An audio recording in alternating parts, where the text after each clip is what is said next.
Hello, I'm Laura Jaszkowski from Eugene, Oregon. Besides creating abstract and simplified landscapes, I teach classes in a variety of venues. It is thoroughly enjoyable sharing my skills, and some of you might like to do the same.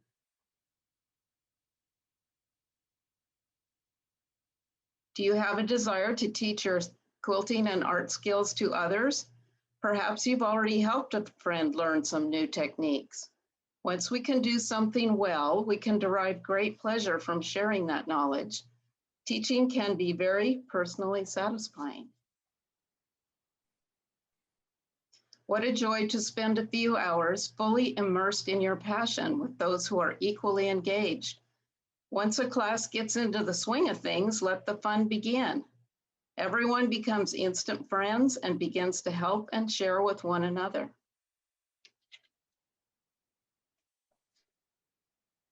It's empowering for participants to master new techniques. Everyone comes with different skills and expectations, but each is ready to learn from you. Relating to people with a common interest deepens our sense of connection with a larger community. However, we are a diverse lot. Connecting as an instructor can be both rewarding and challenging. Teach enough classes and you'll see an interesting range of human behavior. Besides being an instructor, you will need to be quick thinking and adaptable. But above all, remain calm. Some students are motivated and serious. These people can often be found quietly working away in the middle of a busy room. Be sure to check that they are doing fine. Don't let them become invisible or assume they don't want your personal connection. Some come with a friend just for a fun outing.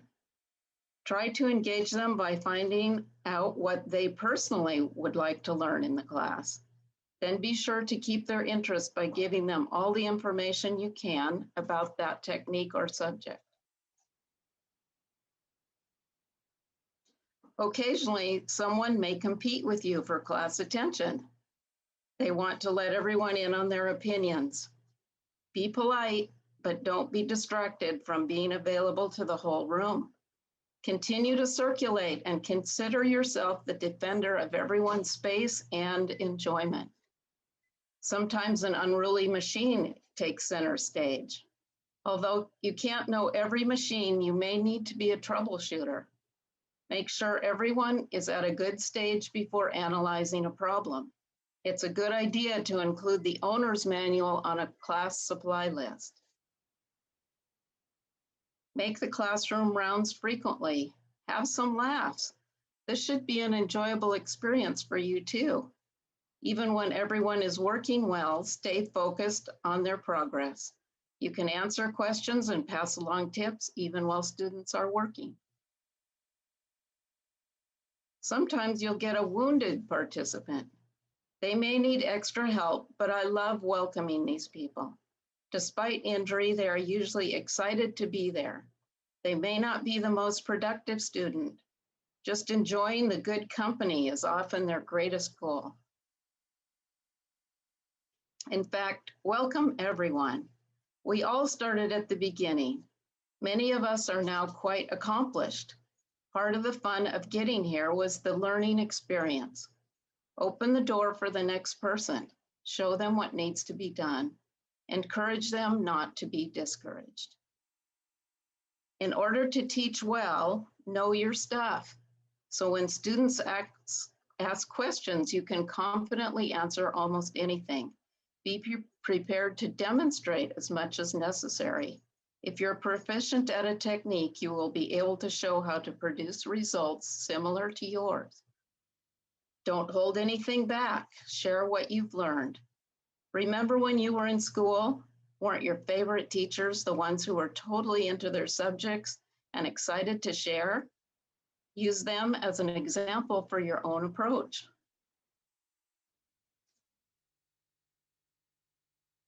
And go easy on yourself. I mismeasured when making this sample and didn't have matching points. Rather than trash the beautiful silk fabrics, I asked myself, what's the point here really?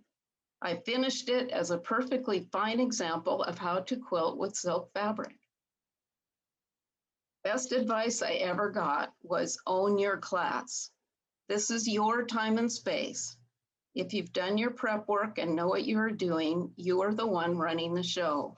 Enjoy the energy in the room, but stay in control of the flow and especially the timing of the class. A tricky part of teaching is never knowing what the personality of the class will be. It is surprising. Even though this is a room full of strangers, each class will be different. The more you teach, you'll be ready to adjust to whatever's needed. Have a bonus exercise that you can leave out at the end if class moves slowly. As SAQA members, we're in a unique position to bring budding artists out of their doldrums.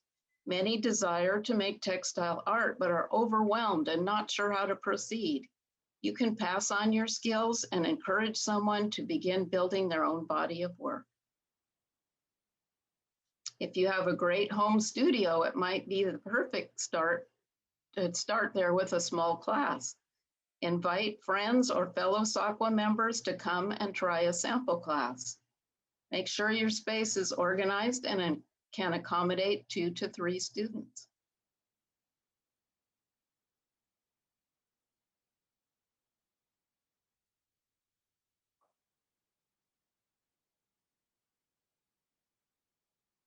Occasionally take a workshop yourself.